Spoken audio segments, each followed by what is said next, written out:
Bem, então, hoje, quarta-feira, né, o material foi liberado na segunda. Imagino que todo mundo já deu uma olhada, abriu o Dredd, pelo menos, abriu algum slide ou alguma videoaula sobre os conteúdos dessa semana. Então, a gente vai falar hoje sobre Struct, né, também conhecida como registro. Essa estrutura de dados, né, ela pode receber outros nomes em outras linguagens de programação, mas a ideia é basicamente a mesma, tá? Então, em C++ a gente chama de struct, de estrutura, né?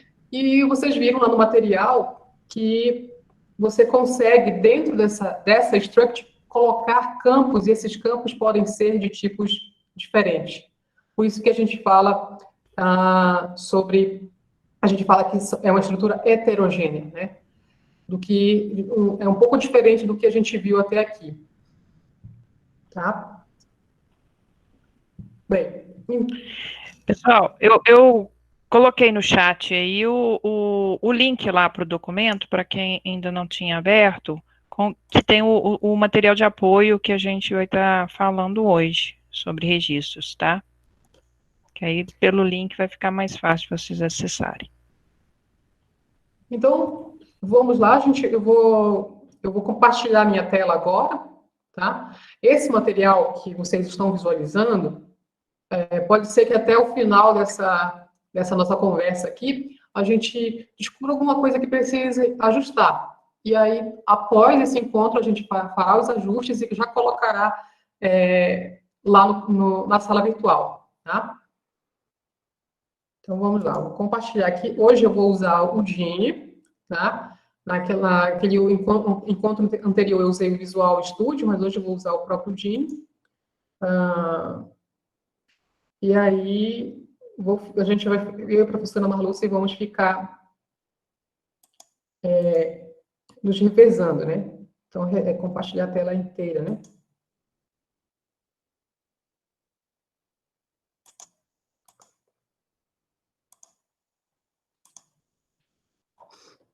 Ok? Bom, então, vocês estão vendo o código? Sim, a gente está visualizando. Tá. O tamanho da fonte está adequado? Para mim está, tem que ver com o pessoal.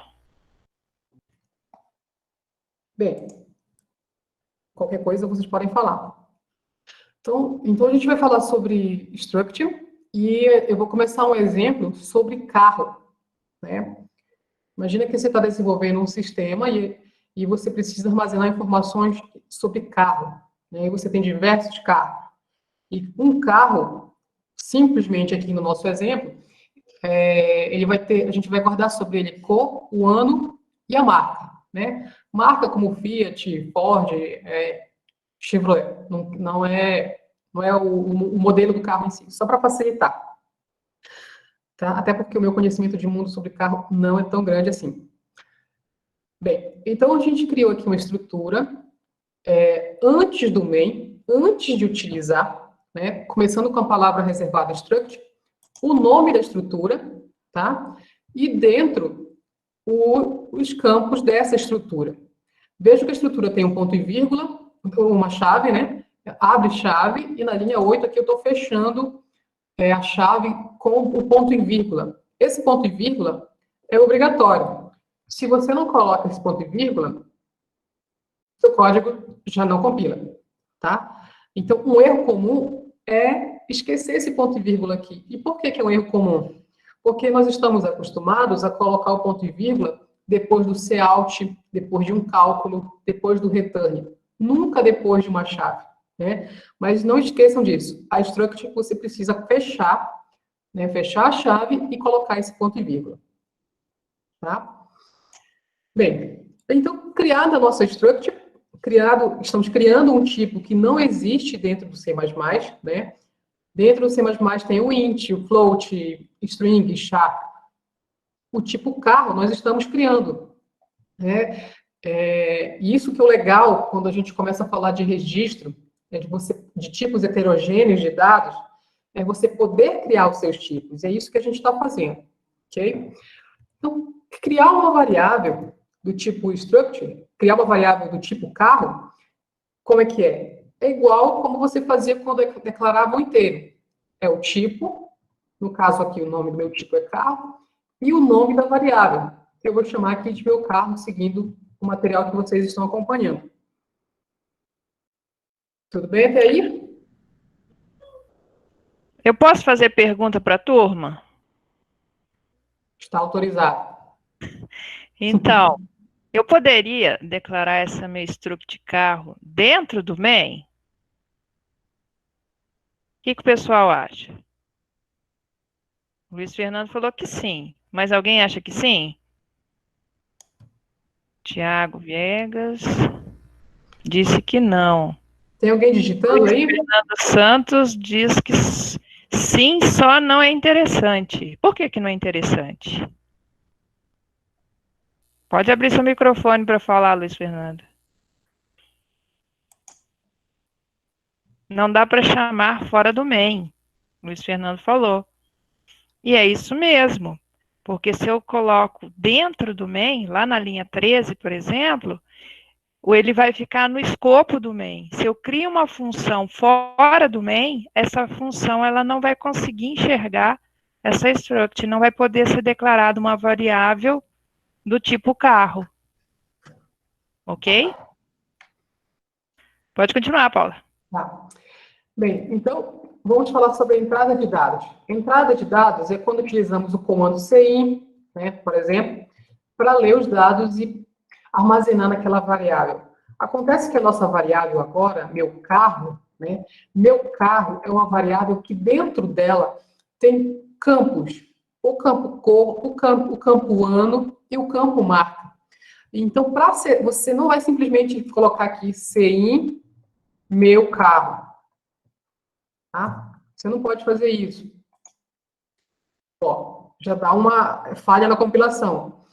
Por quê? O compilador sabe que meu carro é uma variável do tipo registro, né? Portanto, dentro dessa variável existem campos e eu preciso informar quais são esses campos que eu quero acessar. Como que eu faço isso? Coloco o ponto e o nome do campo que queremos acessar, tá? Então, vamos fazer isso para todos os outros campos. Tá? Então, um erro comum também, quando você começa a desenvolver com registros, é você esquecer de informar qual é o campo que você está lendo. Né?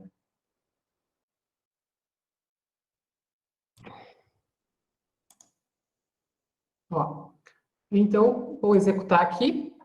Primeiro a cor, né? Um ano, só para teste, marca Fiat. Ok? Como que eu vou saber se isso funcionou? Vamos visualizar os dados.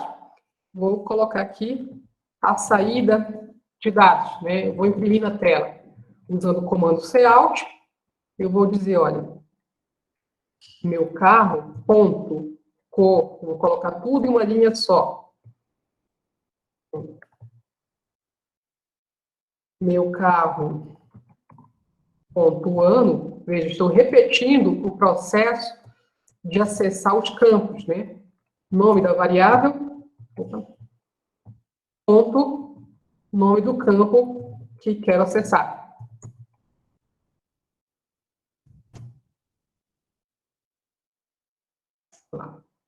Então, azul, porque eu gosto de azul. Né?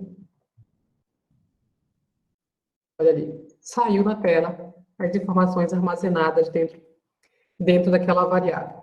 Tá? Então, novamente, é uma estrutura heterogênea porque você consegue guardar dentro daquela variável, né, informações de tipos diferentes. Poderiam ser todos os campos int? Sim, poderiam, mas ainda assim a gente fala que é uma estrutura heterogênea. Né? Tudo bem até aí? Eu tenho pergunta. Eu poderia colocar tudo no mesmo CIN? Pergunta para a turma, tá, Paula? Eu poderia colocar tudo, o meu carro ponto cor, o meu carro ponto ano, o meu carro ponto marca no mesmo CIN? Quem está escrevendo junto com a gente aí, já pode testar. O Luiz Fernando falou que pode. Pode, ela está sugerindo que a gente faça isso aqui, pessoal. A Andréia também.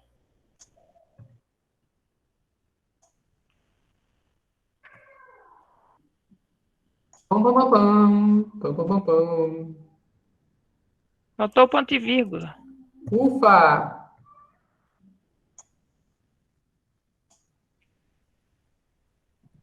Cor, eu coloquei lá, né? O inteiro, certo?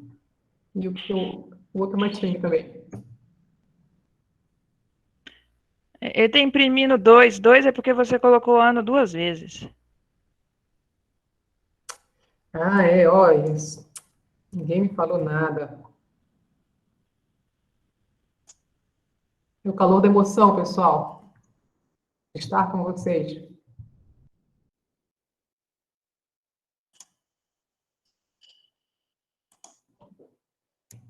Tudo Está bem? funcionando aí no computador de vocês?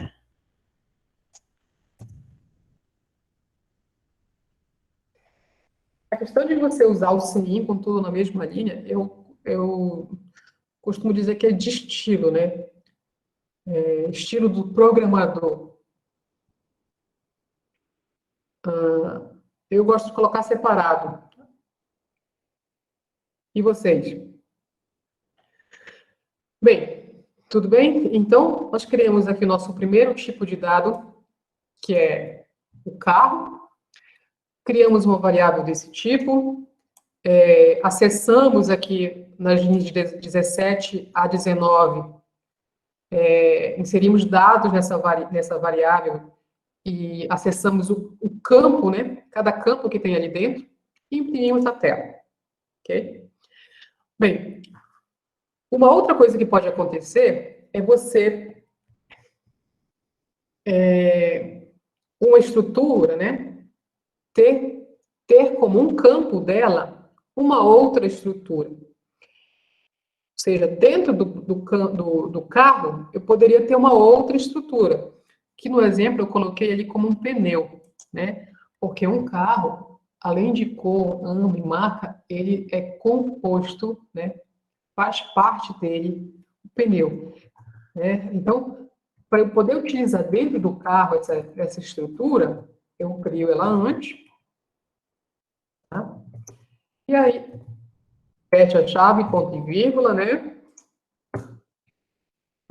Eu vou dizer, de um pneu, eu vou armazenar o aro, que é o tamanho da roda, né? E a marca do pneu, tipo Firestone, essas coisas assim. É a única marca que eu lembro agora, mas tem várias. Não estou fazendo merchan também, ok? Bem, criei a estrutura pneu. Vou acrescentar aqui no meu carro. Não precisa ser embaixo, tá? Pode ser em qualquer lugar dentro da estrutura. Mas eu vou colocar aqui embaixo só para ficar parecido ali. Como é que eu crio um campo? É o tipo, né? E o nome do campo. Então, aqui o tipo é pneu. Eu vou chamar aqui de pneus. Ok? Ó, já compila isso. Tá? Então, agora, dentro do campo, do carro, além desses 3 campos, a gente tem um campo que também é do tipo registro, né? E aí, como é que eu vou fazer isso? Como é que eu vou acessar os dados do pneu aqui na minha entrada de dados? Mesmo procedimento, tá? CI, meu carro. Dentro de meu carro, existe aquela variável ali, aquele campo pneus. E ali, o aro. CI, meu carro, ponto, pneus. O que eu quero inserir agora? A marca do pneu. Beleza, pessoal?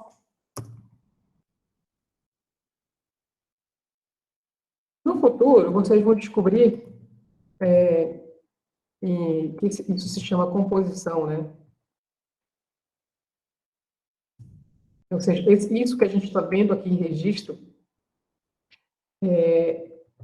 como eu falei, em outras linguagens, para ser chamado de outros nomes, isso de você criar uma estrutura dentro da outra, né? Criar um campo em uma estrutura, sendo esse campo de um registro, também vai aparecer em outras linguagens com outros nomes, né? Na modelagem de sistemas, isso vai aparecer. Tá?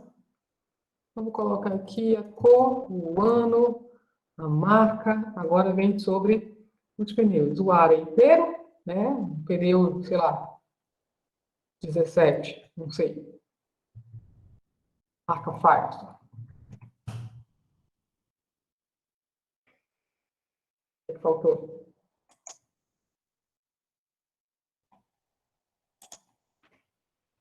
A cor, o ano, a marca do carro.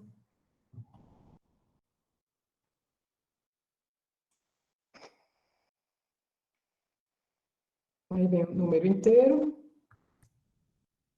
E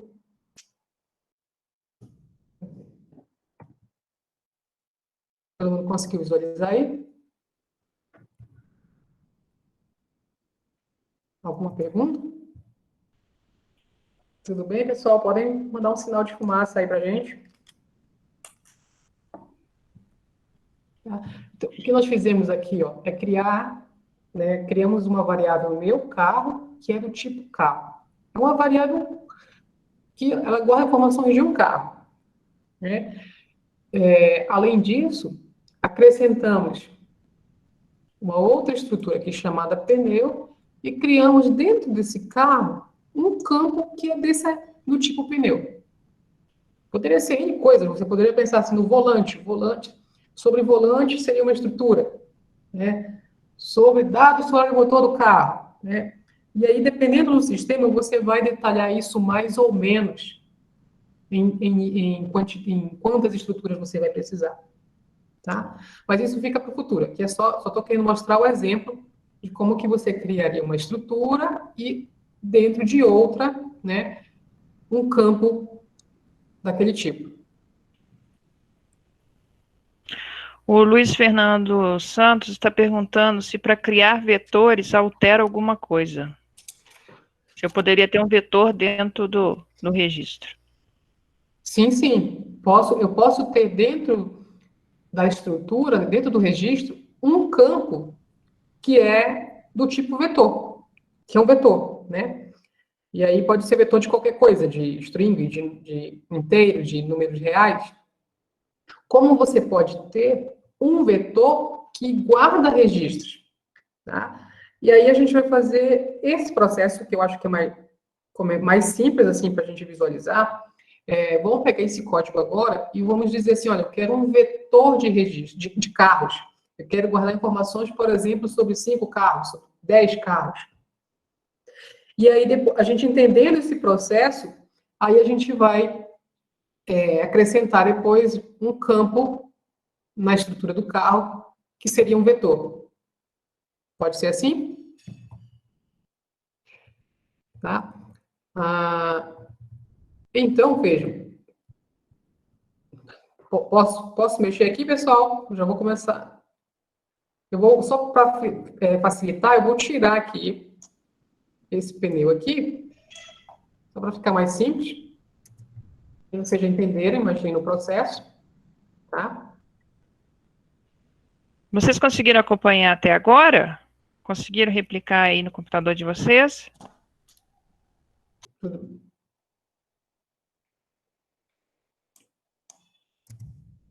Bem, então, agora, olha só, eu excluí aqui a parte do pneu e voltei para o carro simples. Tá? E aí, o que a gente vai fazer?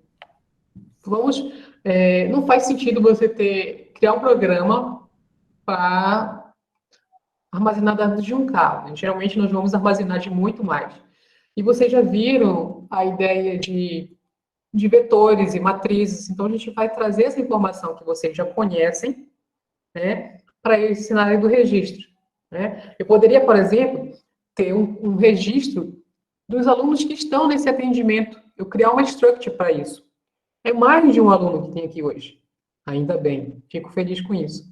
né? E aí eu poderia criar um vetor para, em cada posição, guardar a informação de um aluno que está aqui nesse atendimento. Ok? Aí a gente vai fazer isso com o carro, tá? Então, o que é criar um vetor? É você dizer o tamanho, o nome da variável que vai ser o vetor, é você dizer o tipo, né? O nome da variável e o tamanho. E essa informação, ela vem entre colchetes, certo? Só para a gente brincar aqui, eu vou colocar um tamanho aqui na frente, com variáveis, para a gente utilizar variáveis, e vou dizer que o tamanho é 3, para facilitar a nossa vida. E vou usar essa variável aqui. Okay? Lembrando, vocês poderiam ler isso, né, usando o CI. Olha aí. Esse código já compila. O que a gente tem aqui? Na linha 20, um vetor que armazena em cada posição um carro. Tá? E aí, em cada posição desse vetor, você vai ter a cor, o ano, né? Opa. Você vai ter, como está lá no material,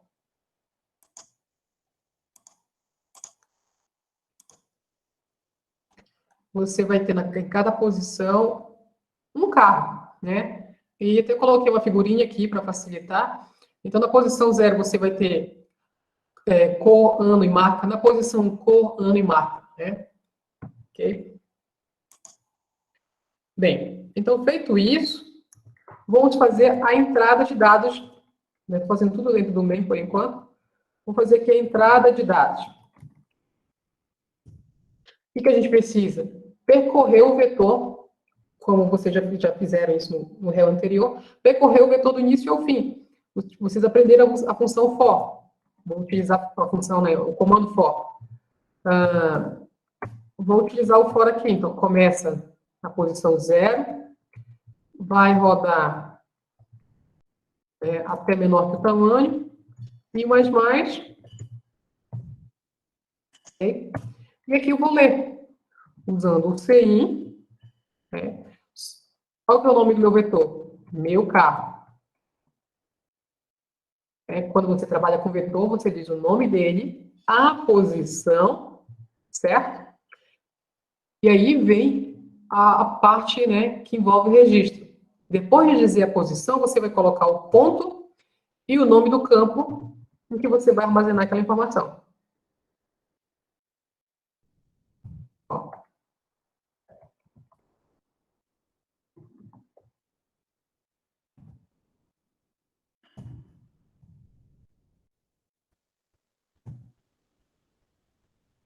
Ok?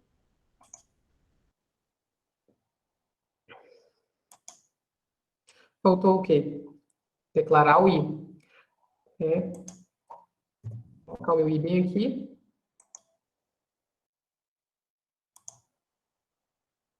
Então, a sequência é o quê? A cor, né? Estou no primeiro carro. Cor, vermelho, marca V também, no ano 1. Segundo carro, WW2, PE3. Acabou. Bem, para fazer a saída de dados, para você imprimir, eu tinha colocado no material um desafio para vocês. Olha aí, quem que é o primeiro que vai colar na caixa de texto aí o método para imprimir os dados desse vetor?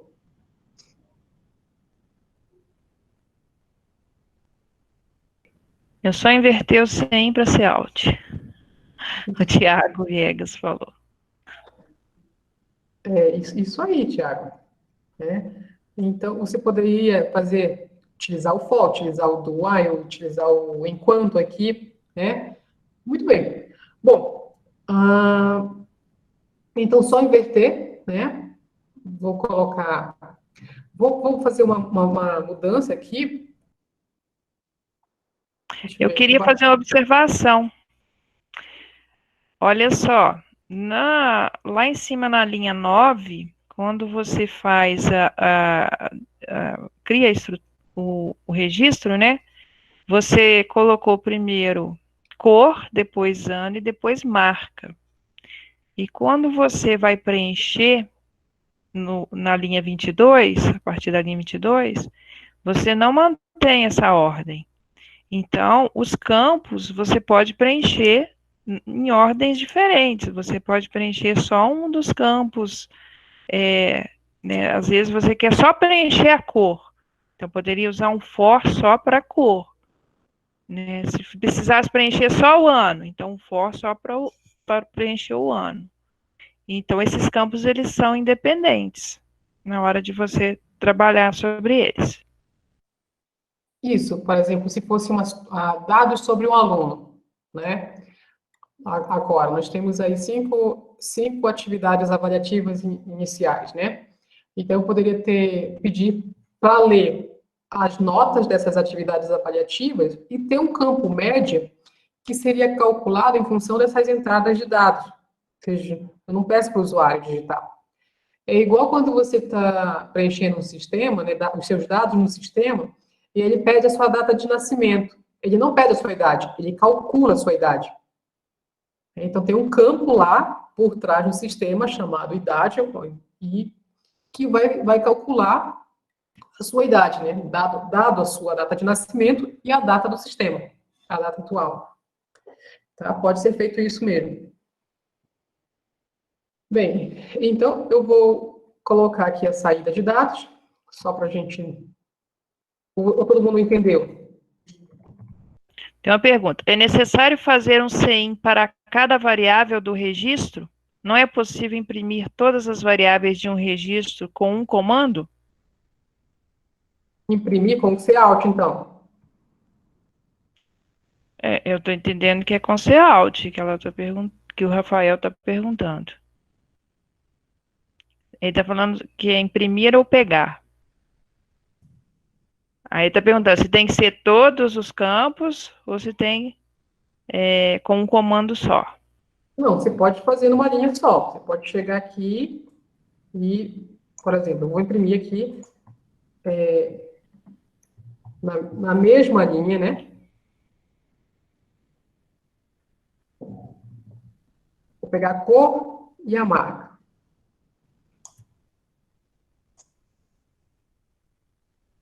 Você pode fazer isso. Você pode imprimir só os campos que são de interesse.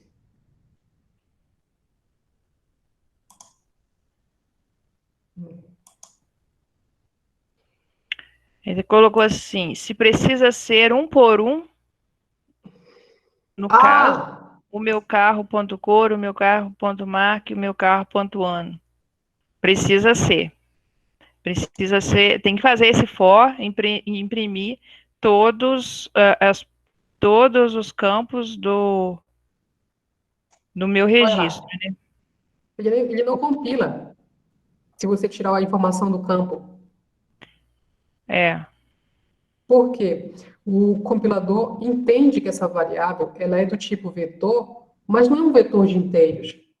É um vetor do tipo struct, do tipo registro. Portanto, é heterogêneo. Então, eu tenho que dizer qual é o campo que nós queremos acessar. Tá? O computador sozinho não consegue resolver isso.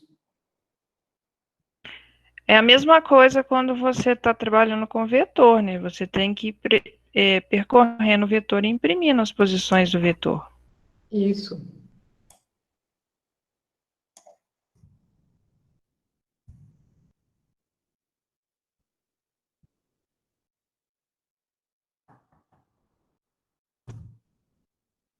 Certo, pessoal? Então, isso aqui é só um exemplo de como você poderia ter um vetor de registro. Né? O vetor foi criado onde? No meio. Né? Dentro de cada posição desse vetor, você tem um registro. Tá? Alguma dúvida até aí? Não apareceu mais dúvida aqui, não. Tá. Bem, então eu vou avançar aqui. Nós recebemos algumas dúvidas por e-mail antes desse encontro, então a gente pretendo respondê-las ainda hoje também. Quer continuar, Lúcia? Quer que eu te passe o código? Você tem um código aí? Ou eu continuo aqui? Bem, enquanto a professora Marluce, não sei se a gente perdeu o sinal dela. Pode continuar, Paula. Tá. Bem, eu coloquei como exemplo para vocês, para a gente entender quando um registro tem um campo que é do tipo vetor, eu coloquei a seguinte ideia. Para cada carro, nós vamos armazenar o preço dele em duas lojas, tá? Então, o preço dele em duas lojas. Aí, nós vamos usar a informação do vetor, né, para guardar isso. Então, eu vou dizer assim, ó, como é preço, é float, vou chamar aqui de preço, e aqui, tamanho 2. Então, olha só o que nós estamos fazendo. Dentro do struct de carro, estou criando um campo que é um vetor de números reais. Certo? Então, olha só. A única modificação que eu fiz foi essa. Isso já compila. Tá? Agora, como é que eu vou inserir dados, né? Inserir essa informação do preço para cada carro? Bem, brincar com vetor, você tem que ter posições. Então, aqui o i, imagina que o i, ele controla, né, a quantidade de registros. Ok? E nós vamos precisar de uma outra variável, que dentro do registro, ela vai percorrer esse vetor de preços. Ok? Que eu vou chamá-la de J. Depois de digitar a cor, a marca e o ano, nós vamos ler aqui, vamos ler os preços. Os dois preços desse carro, do carro I, do carro da posição atual. Então, como é um vetor, vou usar aqui o J, tá?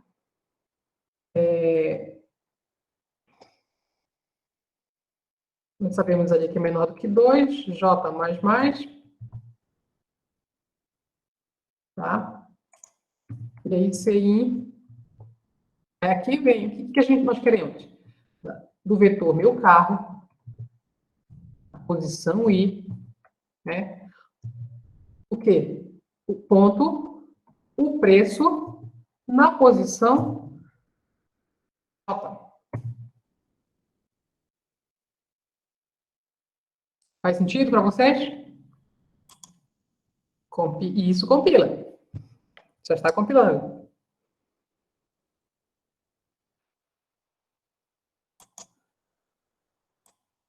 Então, o que a gente teria que digitar aqui, né? A cor, a marca, o ano, e aí, dois valores reais. Né? E aí começa o segundo carro. Cor, marca, ano e o preço desse carro. Outro carro.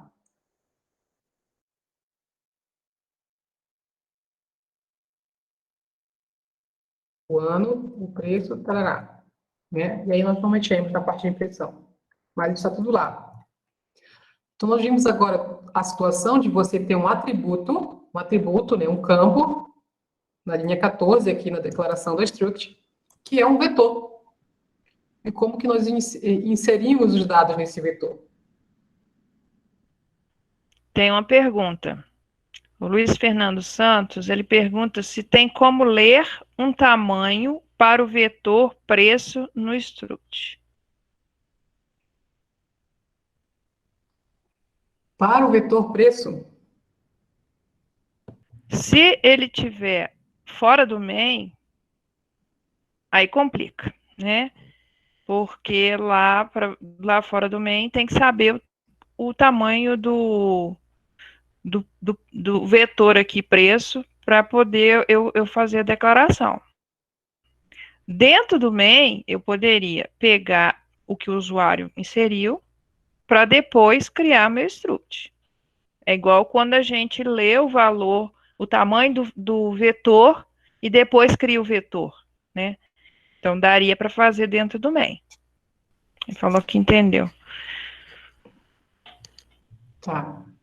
Mais alguma pergunta nessa parte? Eu não vou fazer aqui a saída de dados, porque eu acredito que vocês já sacaram a ideia de como que imprimiria esse vetor para cada carro. Mais alguma pergunta, gente? O pessoal tá quietinho, só o Luiz e o Rafael que se manifestaram mais. Porque a gente entendendo isso aqui com esse exemplo mais simples, depois vai ficando mais fácil entender coisas mais complicadas. Agora, se ficar dúvida nessa parte que é mais básica, depois complica. Então, quem está com dúvida, pode pensar, ai meu Deus, que dúvida boba que eu tô. Não, nenhuma dúvida é boba. Pode colocar a dúvida. Quem não quiser digitar, quiser falar, pode falar. A Andrea falou que, por enquanto, estou entendendo.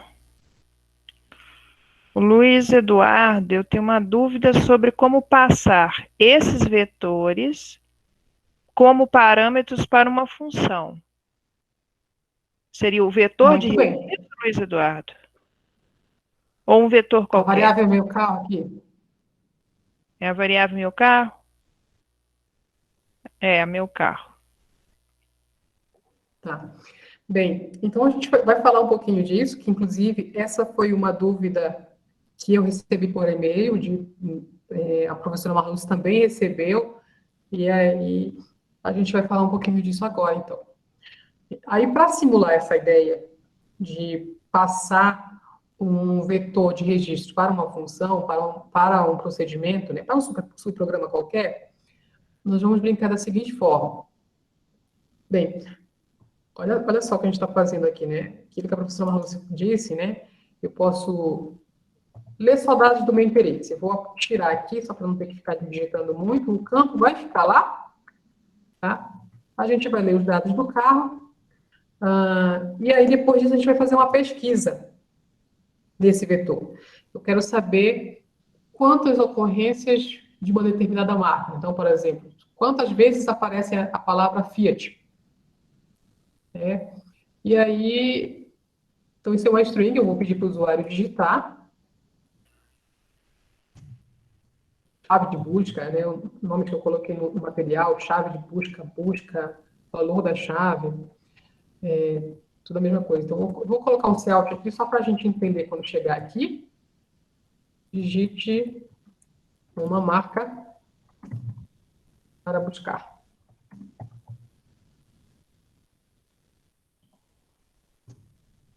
Sim, busca. E aí vocês viram no material passado, no conteúdo do réu anterior, a ideia da busca binária e da busca sequencial. Para fazer busca binária, né, os dados devem estar o quê? Uma bagunça. Para fazer busca binária?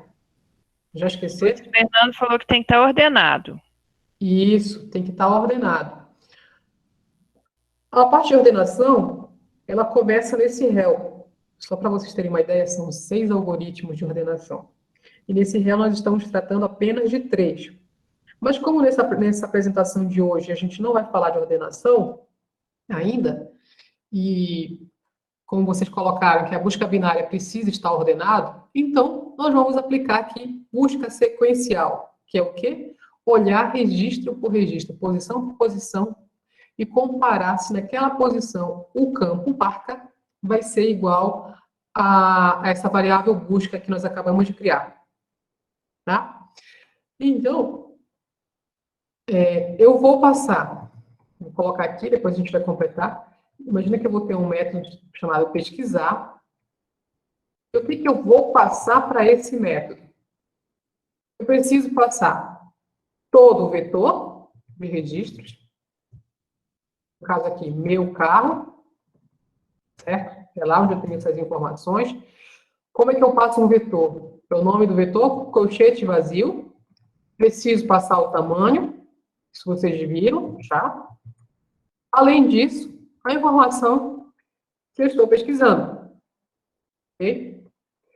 E aí, a gente vai tratar isso como uma função. Uma função, ela retorna um valor para quem ela chamou. E quem pode ter chamado uma função? Uma variável ou o próprio cout. Então, eu vou colocar aqui dentro do cout.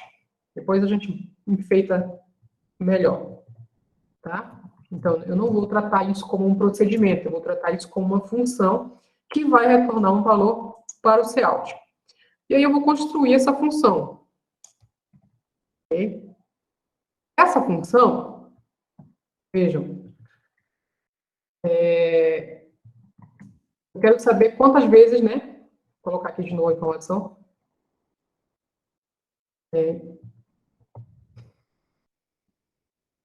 Quantas vezes ocorre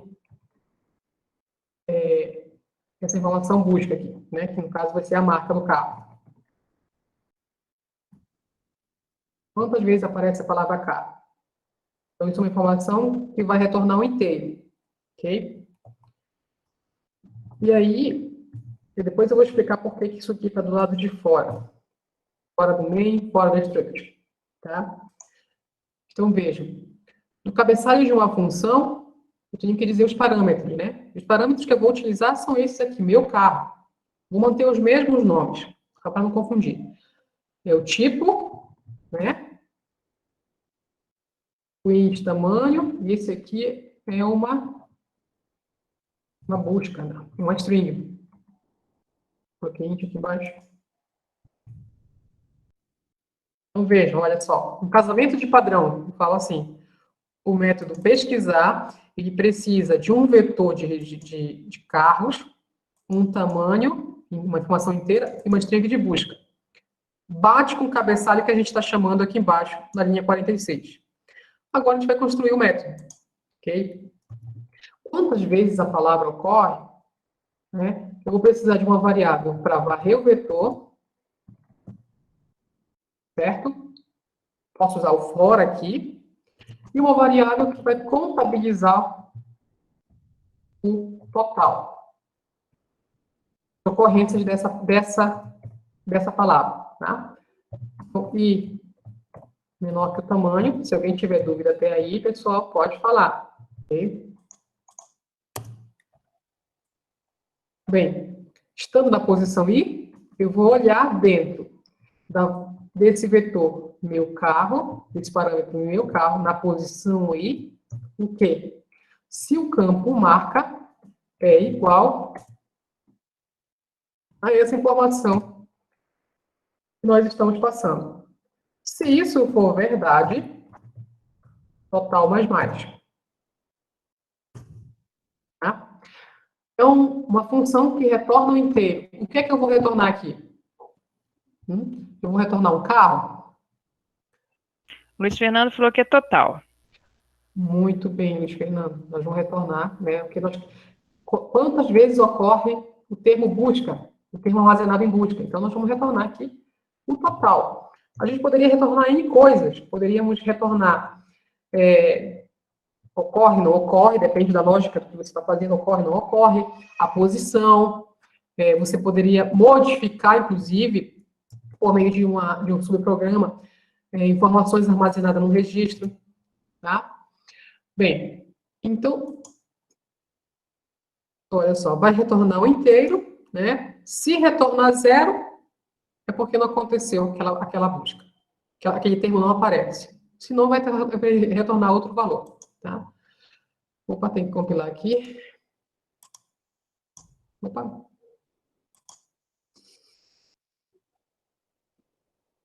Ah, tá.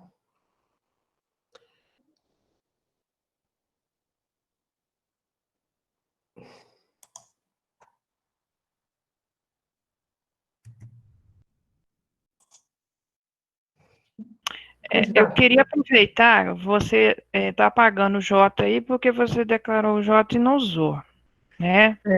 Então, lá no DRED, Aqui, quando coloquei o colchete. esse tipo de coisa, isso, o compilador, ele fala, não fala que é um erro, ele fala que é um warning, né, que é um aviso que aquela variável não foi usada. Só que aí lá no DRED fala assim, existe um trecho perigoso no seu código, tá?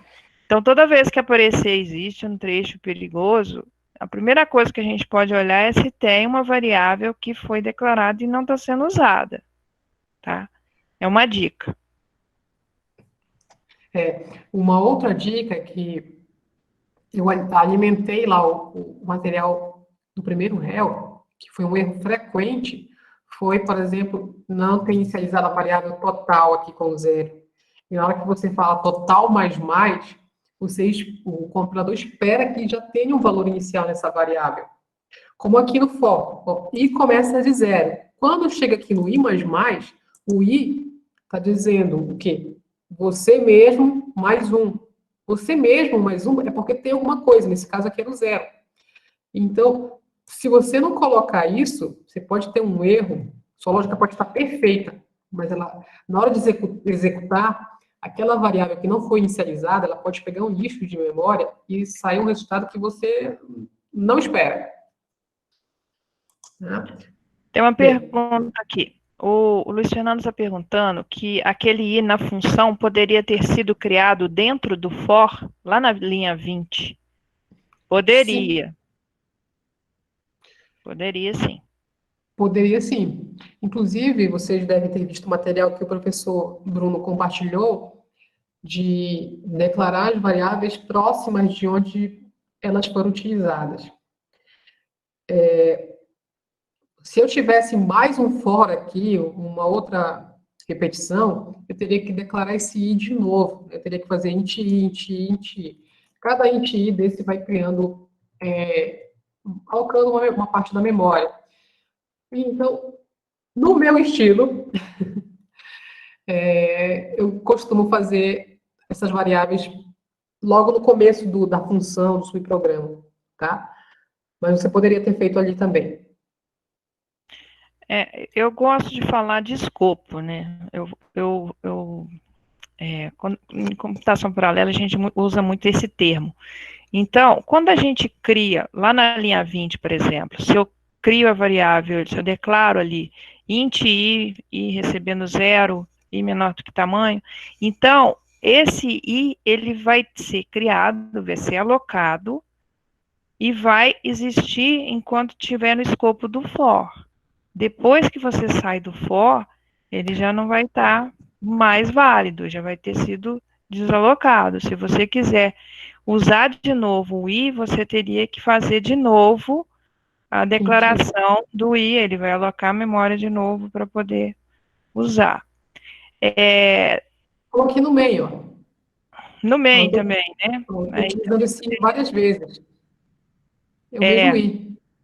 é o mesmo, aqui no main é o mesmo i que ela declarou na linha 29 e está usando. Só que se você, na linha 44, não falasse que o i começa em zero, ele ia continuar com o valor que ele terminou na linha 40. É, Porque aqui o escopo dele está fora do for que começou na linha 33. Então, quando tem ele que... sai desse for, ele vai sair com o valor igual a tamanho. Então, se na linha 44 eu não falo que o i começa em zero novamente, ele pegaria, começaria em tamanho e ia continuar, né? Aí não ia continuar porque a hora que ele fizesse tamanho menor do que tamanho, ele já ia sair do for. Então, assim, são pequenos detalhes que são bem da linguagem de programação que fazem a diferença, né? Onde você está declarando a sua variável vai fazer uma diferença. Isso. Bem, então vamos compilar aqui. Primeiro vamos entrar com os dados, né?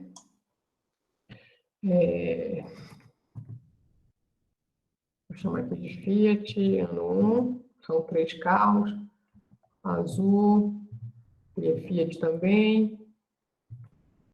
Ano 2, e aqui vai ser um carro preto, um Ford. Ano 2, ano 2. Chave de busca. Ford. Quantas vezes acontece? Uma. Tá? Vou rodar de novo. Vou colocar um amarelo. Fiat. Vermelho. Ford. Azul. Outro Ford. Vou colocar uma marca aqui. Volks, né? Que não é bem Volks. Não acontece nenhuma vez. Por isso que retornamos zero. Tá? Então, acabamos de ver como é que possamos um vetor de registros para um subprograma. Como é um vetor de registro, você vai colocar o tipo, né, o nome do parâmetro, que não necessariamente precisa ser o mesmo que você utilizou no main, o colchete vazio, indicando que é um vetor, o tamanho e as outras informações que você vai precisar dentro desse subprograma. Informações que o subprograma main vai enviar para o subprograma pesquisar. Tá? Bem, no material, eu acho que lá pelo slide 40, se eu não estou enganada, ele fala de métodos, de subprogramas criados dentro da Struct. Ali, a ideia foi fazer uma correlação com programação orientada a objetos, tá? Que é um assunto que vocês vão ver em um semestre mais à frente. Em orientação a objetos, essa ideia aqui da Struct, lá vai ser chamada de classe. Uma classe com campos. E as classes possuem métodos. Então, eu poderia ter aqui métodos específicos dessa struct, mas que só enxergam os campos dessa struct. Tá? Por exemplo, alguma coisa assim, return, a gente quer te cor já. Uma string aqui, um método que retorna a cor. Poderia ter um método que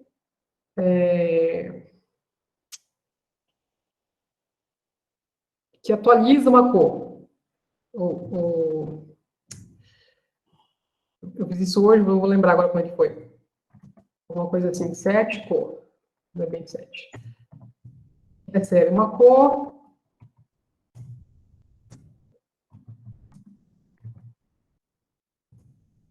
E aí você vai pegar esse cor que vem sobre parâmetro, esse C, e vai dizer assim, olha, a cor daqui recebe esse C. Tá? Isso aqui, pessoal, é só para fazer uma correlação com orientação a objetos. Tá? Não vai ser exigido que vocês façam isso agora. Tá? Quando se falar de modularização envolvendo vetor, envolvendo registros, é isso aqui que vocês já conhecem, né?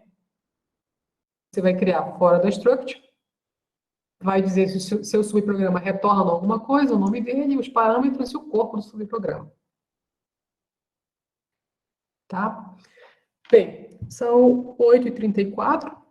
Era mais ou menos isso que eu tinha para mostrar. Não sei se a professora Marluce quer comentar, se alguém tem alguma dúvida, alguma pergunta. O Luiz Fernando Santos, ele falou que não entendeu essa última parte que você falou. Não entendeu? É. Deixa eu ver se eu fiz isso aqui, se eu salvei isso, não salvei. Então, esses métodos que vocês viram nos slides, aquilo é para fazer uma correlação com o paradigma orientado a objetos. Nós estamos seguindo aqui o paradigma estruturado. O estilo da programação orientada a objetos é outro. E aí, lá, quando a gente começar a falar de orientação a objetos, que não vai ser nesse semestre, Struct Car vai ser chamado de classe. E qualquer, no caso aqui, um carro, ele vai ser um objeto. E aí você vai ter métodos específicos de carro declarados dentro do corpo da struct, no caso da classe carro, para manipular aqueles campos. Por que o pesquisar aqui, deixa eu colocar de outra forma, por que pesquisar ele não faz parte de um carro? Olha só, vamos pensar no carro mesmo. O carro de vocês, o carro do pai de vocês aí, ele tem um método de pesquisar? Não tem. Então, ele não tem necessidade de ficar dentro do corpo da declaração da struct. Ele é um método genérico. Um método genérico que tem um atributo que, por um acaso, é um carro, né? Uma string de busca, mas poderia ser qualquer outra coisa. Então, dentro da struct do carro, você só colocaria métodos que fossem afetar algum daqueles campos ali. Né? E aí é outra forma de utilizar. O material, se vocês forem observar, ele fala disso, dessa relação com a orientação a objetos, mas não passa disso. É só para ficar essa dica, ó. Um dia, e vocês vão ter essa sacada. O dia que vocês tiverem aula de orientação a objetos, vocês vão dizer, isso aqui eu vi na aula de registros, mas lá a gente chamava de registros. Aqui a gente vai chamar de classe ou de objetos. Quer completar, Marlúcia?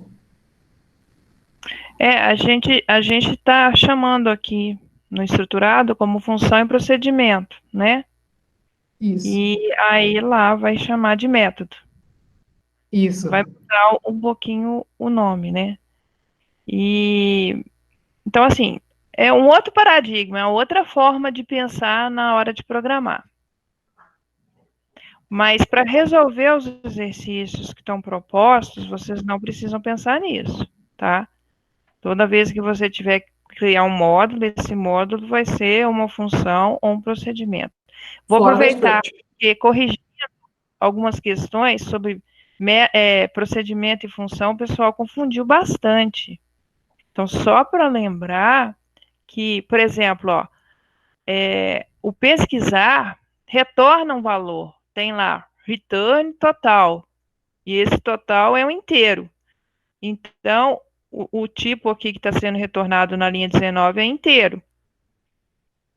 Mas, suponhamos que eu fosse só fazer um cout dentro do pesquisar.